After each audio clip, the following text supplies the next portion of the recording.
जो ईद पे उल छोड़ के हंगामा ढाड़ा के बधाइयां देने लगते हैं, वो साले इसे कह रहे हैं कि ये एक आतंकवादी घटना है। उन्होंने इसे इस्लामिक आतंकवाद नहीं कहा, उन्होंने कहा ये आतंकवादी घटना है। तो ये इस्लामिक आतंकवाद है जो कि हिंदुओं के खिलाफ छेड़ा जा रहा है। अब भी तुम्हारी आंखें नहीं खुल रही हैं, तुमसे बड़ा अंधा कोई नहीं है। जब तुम्हारी मौत आएगी तो तुम्हें सोचने तक का मौका नहीं दिया जाएगा। मैं अधिक खुशी होती अगर मरने वाले आरएसएस के होते, बीजेपी के होते, बजरंग दल के होते और मीडिया को टारगेट आप करते तो हमें ज्यादा खुशी होती।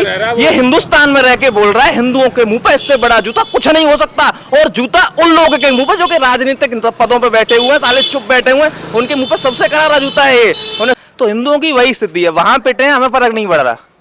यहाँ का हिंदू मौन है, पूरे देश का हिंदू मौन है। बस वही कैंडल मार्च वगैरह निकाला, अपन चुप हो गए। हिंदुओं की स्थिति है। तो क्या गलत हुआ? हिंदू बने ही पिटने के लिए हैं। मान लीजिए टोपी पहने हुए 100-200 की भीड़ आ गई, अब क्या कर लेंगे? वो तो आतंकवादी है, मैं सामान्य भीड़ की बात कर रहा हूँ। पत्थरबाज और डंडा लेके आ गए टोपी ओढ़ के, आप क्या कर लेंगे? आपके घर में 4 डंडे नहीं है, वो आपकी बेटियों को निकाल के सड़कों पर बलात्कार करेंगे आने वाले टाइम में उनके साथ में। ये सच्चाई है हिंदुओं की। नमस्कार, भारत में Anshul Mathur AKS news network में आपका स्वागत करता हूं। आज का मुद्दा आपको पता है, दिल दहलाने वाला मुद्दा है जो कि कश्मीर में हुआ है। पहलगाम में पुलवामा अटैक के बाद 2019 के बाद 2025 में पूरे देश का दिल दहल चुका है, जो कि शर्मसार है। और जानते हैं जनता क्या कहती है इस पर।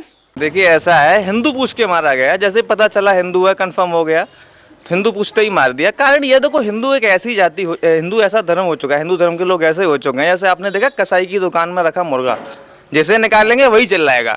तो हिंदुओं की वही स्थिति है, वहां पिटे हैं, हमें फर्क नहीं पड़ रहा। यहाँ का हिंदू मौन है, पूरे देश का हिंदू मौन है। बस वही कैंडल मार्च वगैरह निकाला, अपन चुप हो गए। हिंदुओं की स्थिति है। तो क्या गलत हुआ? हिंदू बने ही पिटने के लिए हैं। अभी अब देखो, भोपाल का लड़का है जीशान खान कुछ करके, उसने अपने फेसबुक वॉल पर डाला है, बोले कि वो जैसे वो नहीं था अनारकली उड़ जाओ, वो ट्रेंड बड़ा फेमस हुआ था, मेम ऐसा ही करके डाला है। बोले आरसीबी जीत गई, उड़ जाओ उस लड़की का जो लड़की पास में बैठी है सबके, उस तरह से। और एक और लड़का है कहाँ का, झारखंड का, उसका नाम उर्दू में मैं नाम नहीं पढ़ पाया उसका क्या है, लेकिन उसने इंग्लिश में जो लिखा है, ट्वीट किया है, बहुत अच्छा लगा है। हिंदुओं के लिए जूता है उनके मुंह में। बोले थैंक यू पाकिस्तान। मेरे पास रखा हुआ, मैं आपको दिखाता हूँ उसने क्या कुछ लिखा है, क्योंकि मैंने वो याद तो नहीं किया। कर देना, मैं स्क्रीन पे डाल दूंगा। ठीक है, मैं वो भी भेजूंगा। ये पूछना चाह रहा हूँ आपसे, उसने लिखा है thank you Pakistan, thank you लश्कर तैयबा में, अल्लाह ब्लेस यू ऑलवेज, आमीन आमीन। और उसने लिखा है we will more happy if RSS, Bajrang Dal, BJP and media are target. हमें अधिक खुशी होती अगर मरने वाले आरएसएस के होते, बीजेपी के होते, बजरंग दल के होते और मीडिया को टारगेट आप करते तो हमें ज्यादा खुशी होती। ये हिंदुस्तान में रह के बोल रहा है, हिंदुओं के मुंह पे इससे बड़ा जूता कुछ नहीं हो सकता। और जूता उन लोगों के मुंह पे जो कि राजनीतिक पदों पे बैठे हुए हैं, साले चुप बैठे हुए हैं, उनके मुंह पे सबसे करारा जूता है ये। उन्हें शर्म आनी चाहिए। जो हिंदुओं के साथ ही क्यों होता है? ये जो ईद पे उल छोड़ के हंगामा ढाड़ा के बधाइयां देने लगते हैं, वो साले इसे कह रहे हैं कि ये एक आतंकवादी घटना है। उन्होंने इसे इस्लामिक आतंकवाद नहीं कहा, उन्होंने कहा ये आतंकवादी घटना है। तो ये इस्लामिक आतंकवाद है जो कि हिंदुओं के खिलाफ छेड़ा जा रहा है। अब भी तुम्हारी आंखें नहीं खुल रही हैं, तुमसे बड़ा अंधा कोई नहीं है। जब तुम्हारी मौत आएगी तो तुम्हें सोचने तक का मौका नहीं दिया जाएगा। पुलवामा का अभी तक हम तस्वीर भूल नहीं पाए हैं। 14 फरवरी 2019, उसके बाद 27 लोगों की, 27 लोगों की मौत हो चुकी, कुछ घायल हैं। और धर्म पूछ कर, उनकी जाति पूछ कर उसके बाद मारा गया है। इसके ऊपर आप क्या कहोगे? माइनॉरिटी में है अभी, मेजोरिटी माने तो हर घर में पुलवामा होगा, हर गाँव में पुलवामा होगा, गलियों में पुलवामा जैसे हमले दोहराए जाएंगे। कोई बड़ी बात नहीं है, ये शुरुआत है इनकी। इस्लामिक आतंकवाद की शुरुआत हो चुकी है। आने वाले टाइम में हर गांव, हर शहर में ये घटनाएं आम हो जाने वाली हैं। मैं दावे के साथ कह रहा हूँ ये सारी चीजें। जिस तरह से हिंदू सोया हुआ है, कायरता दिखा रहा है, भाईचारे की खाल ओढ़ के जो बैठा हुआ है गधा, उसे ये दिख जाना चाहिए कि अब तुम्हारी खैर नहीं है। अगर अब भी एक नहीं होते हो, अब भी तुम ठाकुर, बामन, बनिया और ये सारी चीजों में बटे रहोगे तो तुम्हारा खात्मा निश्चित है। सर, मैं ये पूछना चाहता हूँ कि कश्मीर में ये लोग आते कहाँ थे और हर बार कश्मीर ही क्यों? देखिए, आपने देखा होगा कि पाकिस्तान से केवल कश्मीर नहीं लगा हुआ, और भी स्टेट हैं हमारे जिनके बॉर्डर लगे हुए हैं, लेकिन वहां के नहीं आते, आ ही नहीं सकते। वहां मुसलमान नहीं है ना इतने ज्यादा, और जो है वो डर में रहते हैं साले। वहां मुस्लिम मेजोरिटी में है, इसलिए ये सारी चीजें आसानी से हो जाती हैं। उन्हें खाना, पानी, रहना, सारी चीजें वो लोग उपलब्ध कराते हैं। आम बात। जब तक कश्मीर में राष्ट्रपति शासन रहा, एक भी वारदात नहीं हुई। लेकिन सभी विपक्षी पार्टियों और सुप्रीम कोर्ट को भी बहुत जल्दी पड़ी थी कि चुनाव कराओ। सुप्रीम कोर्ट ने आदेश दे दिया, चंद्रचूड़ सिंह ने, कि नहीं इतनी देर तक तुम्हें चुनाव कराने ही गए हैं, तो अब चुनाव कराए। इसीलिए ये जैसे ही सरकार आई इनकी गद्दारों की, और ये हो गया। बोल रहे थे 370 हटी थी, खूब जाके दंगे हुए, फसाद हुए, उसके बाद ये बोल रहे थे धारा 370 हटने के बाद आतंकवाद कश्मीर से ख़त्म हो जाएगा, पर ऐसा नहीं हुआ। क्यों? यही तो मैं कारण है, जब तक सरकार नहीं, राष्ट्रपति शासन रहा, जब तक एक पत्ता भी नहीं खड़का, कहीं भी एक चींटी नहीं मरी, तो ये तो अब गद्दार मिल गए ना वहाँ पे, इनकी सरकार बन गई वहाँ। सरकार से जबकि क्या? सबको घर दिया, शौचालय दिया, सब दिया लोगों ने, लेकिन उन्होंने वोट नहीं दिया फिर भी मोदी जी को। वहाँ के जो लोकल पॉलिटिशियन है वो सपोर्ट करते हैं इन सारी घटनाओं को, उनसे फायदा होता है, उनकी राजनीतिक रोटियां सिकती हैं ऐसी घटनाओं से, ये है कारण। घर में पना देते हैं वो लोग। आ गया ये। हाँ।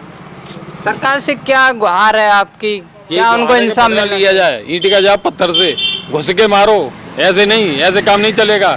पोलाइटली कुछ दिखाओ, प्रधानमंत्री से कहता हूँ कुछ दिखाइए अपना हाथ। क्या सर देश में रहना, हिंदू होके रहना, क्या ये खतरा बन चुका है?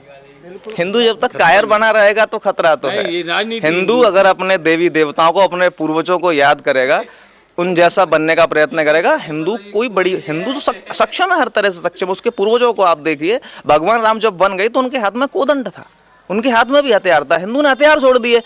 किसी हिंदू के घर में जाइए, बड़े से बड़ा पैसे वाला, उसके घर में 4 हथियार नहीं मिलेंगे ढंग के।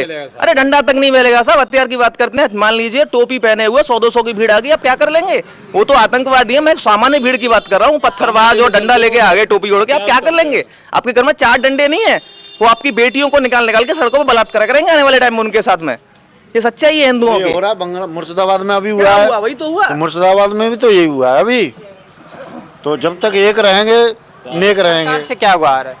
सरकार से गुहार। हमारे ही देश के गद्दार, हमारे ही देश के, हमारे जो पूर्वज हैं, जो अपनी जान दे गए, अपना परिवार उन्होंने ख़त्म कर लिया, 80-80 घाव लेकर के वो जिए, लड़े, सब कुछ किया, उस पर जो है गलत टिप्पणी की गई। ये हमारे हिंदू ही अपने पूर्वजों पर जो गलत टिप्पणियां करेंगे तो ऐसे लोगों को तो हवा मिलेगी। और हम यही कहना चाहते हैं कि प्रधानमंत्री जी से कि जिस तरह से हमने आपको प्रधानमंत्री बनाया है, देश की जनता ने प्रधानमंत्री बनाया है, और आतंकवादी नहीं, आतंकवादी बनाने वाले को हमें खत्म करना है, ना कि आतंकवादी को। आतंकवादी तो खत्म हो गई, जो पेड़ जो जिस फल को उगा रहा है, जिस फल को दे रहा है, उसको ही काटा जाए। हम चाहते हैं कि ISI पर अटैक हो, न आतंकवादियों पे, आतंकवादी बनाने वाले पर अटैक हो, जो कि नेस्त नाबूद हो, यहाँ दोबारा ऐसी हिमाकत नहीं करे कोई भी देश, यही नहीं कोई भी देश हिमाकत न करे, इसको सबक मिलेगा। सीधा अटैक पाकिस्तान पर होना चाहिए। नमस्कार सर। नमस्कार। क्या नाम है सर? संदीप सिसोदिया। सर आप क्या कहोगे, दिल दहलाने वाली तस्वीर हर बार कश्मीर से ही क्यों आती है? ये कश्मीर में कुछ गद्दार हैं जो उनको प्रश्रय देते हैं आतंकवादियों को, इसीलिए कश्मीर में ही होता है। बाकी जब से मोदी जी आए हैं पूरे देश में कहीं कोई वारदात नहीं होती, लेकिन कश्मीर में इसीलिए होती है कि वहाँ कुछ उनको बनाने, वो उनके पास छुपने की जगह है, इसलिए उसमें वहाँ छुप जाते हैं, वो आके वारदात करते हैं और इसीलिए वहाँ पे आते हैं बार बार।